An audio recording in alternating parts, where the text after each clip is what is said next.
Здравейте, приятели! Аз съм Никита Ишков. Завърших рехабилитация и сега уча магистратура в Медицински университет. Работя заедно с баща ми, Вячеслав доктор Мохов. Днес ще обсъдим три различни вида тренировки. Тренировки за здраве, спортни тренировки и тренировки за красота.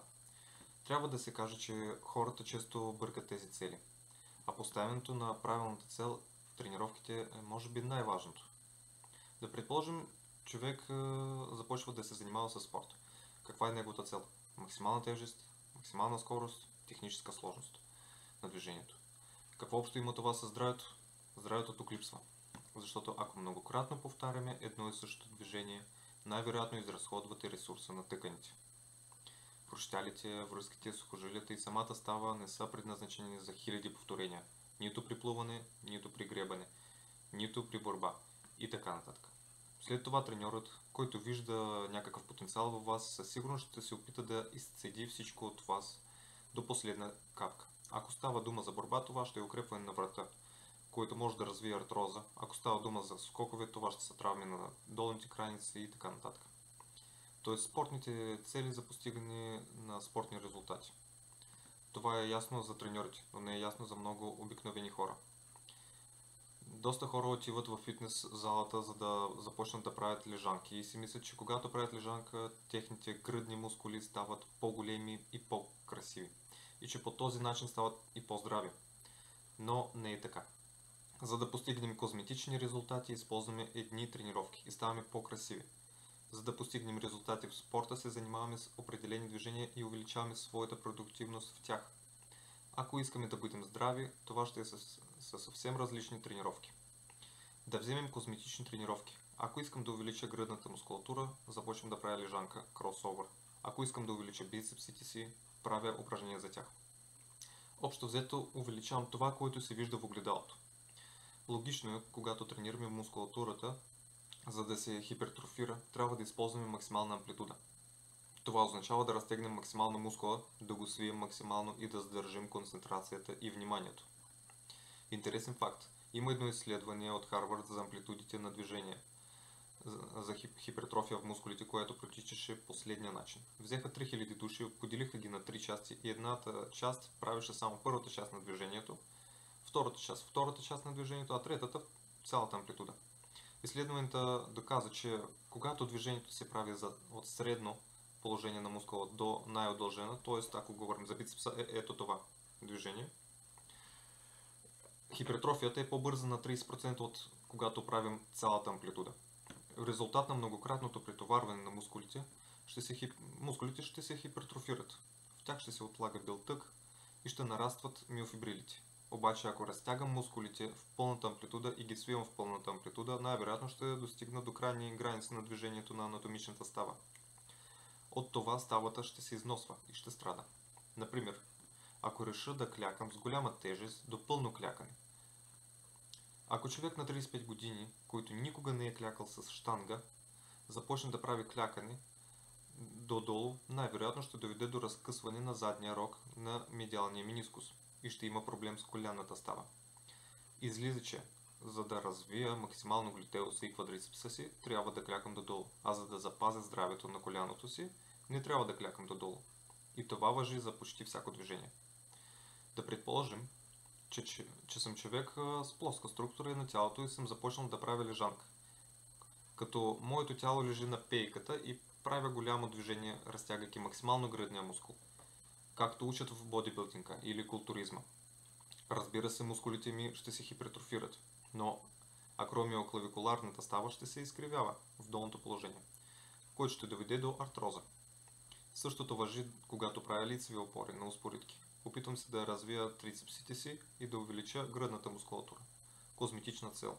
Но в крайната сметка придобивам артроза на акромиалната става и дори проблеми с рамената става. А ако искам да тренирам за здраве, как трябва да го правя?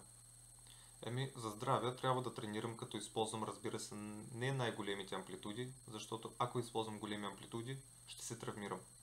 Така че амплитудата трябва да бъде по-малка. Второ, трябва да разбирам, че ставам по-силен и по-трениран, което означава, че с времето ще трябва да използвам по-големи тежести. По-големите компресионни натоварвания, върху ставите означава, че хрущялите ще се износват, а те наистина се износват. Хондроцитите, клетките в хрущялите, за съжаление, не се възстановяват. Когато ги загубим, няма как да ги върнем. Има все по-малко и по-малко от тях и в крайна сметка хрущялът изчезва. За съжаление, няма начин да се изпие някакъв препарат, дори и добър хондропротектор, който да възстанови клетките на хрущяла. Тоест, когато ги губим, те са изгубени завинаги. Задачата е следната: да натоварвам мускулите около ставата, без да подлагаме ставата на прекалено голямо компресионно натоварване. Какво означава прекалено голямо? Например, да клякам с 180-200 кг, вероятно не е полезно за нито една става в нашето тяло. В същото време, когато силата ми се увеличава и мога лесно да клякам с 110-120 кг, преминавам в някаква рискова зона, където теглото започва да се увеличава. Как мога да намаля натоварването на ставите? Вероятно първата мисъл ще бъде да намаля теглото и да увелича броя на повторенията.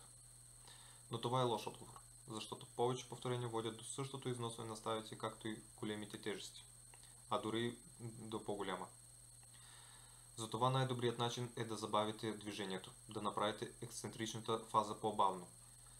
Ексцентричната фаза е когато удължаваме мускула, ако говорим в даден момент за бицепса. По този начин, без да увеличавате теглото, за известно време ще повишите сложността на движението, времето под напрежение и ексцентричната фаза, което всъщност има по-добър ефект върху растежа на мускулите, отколкото концентричната. Друга интересна особеност: имаме мускули в тялото, които обикновено не желаем да тренираме. Например, предния зъбчат мускул, средната седалищна мускулатура и така нататък. Тези мускули са доста много. Подлопатъчния мускул, надлопатъчния мускул или малкия кръгъл мускул, защо да ги тренираме като не се виждат? Но за здравето на рамото малкия кръгъл мускул и подлопатъчния мускул са изключително важни. За здравето на кръстния отдел е много важен средния седалищен мускул. А кой ще ги тренира чрез махове с крака? Вероятно само момичета, които искат да увеличат визуално широчина на таза. А хората, които тренират за спортни резултати, правят мъртва тяга. Затова, когато отивате в зала, ето моят съвет: поставете си правилните цели. Вашите тренировки трябва да съдържат голям брой полезни упражнения, както при здравословна храна. Нека се опитам да съставя кратък списък. Тренирайте ротационния маншон на рамото. Загрейте го добре. Тялото на мускула се загрява чрез движение, а сухожилия на мускула през тренинг до зачервяване. Правете планкове, странични, прави и ги изпълнявайте качествено. Задължително тренирайте квадрицепсите. Не пропускайте този момент. Използвайте повече тренажери. Използвайте принципа на предварителното уморяване, при който първо тренирате мускулите, а след това с по-малка тежест преминавате към друго упражнение. За да не увеличавате бързо тежестта, намалете амплитудата на движенията, използвайте ексцентричната фаза, правите паузи в движението. С помощта на тези принципи ще постигнете хипертрофия и козметичен ефект, но същевременно ще запазите здравето на такива важни елементи, като коляното и рамото. С възрастта почти няма хора, които да се отличават със спортно дълголетие. Тези агресивни тренировки с максимални амплитуди и състезателни моменти, за съжаление, износват тъканите ви. Хрущялите, както знаем, не се възстановяват. Връзките се отдебеляват и също започват да страдат. Затова, приятели, най-важното е да поставите правилната цел, когато започнете тренировките. Ако отидете да тренирате и след това придобиете проблеми с рамото или коляното, а след това се върнете за лечение, ще ви предпишат отново тренировки, но вече лечебни. Тренирайте правилно.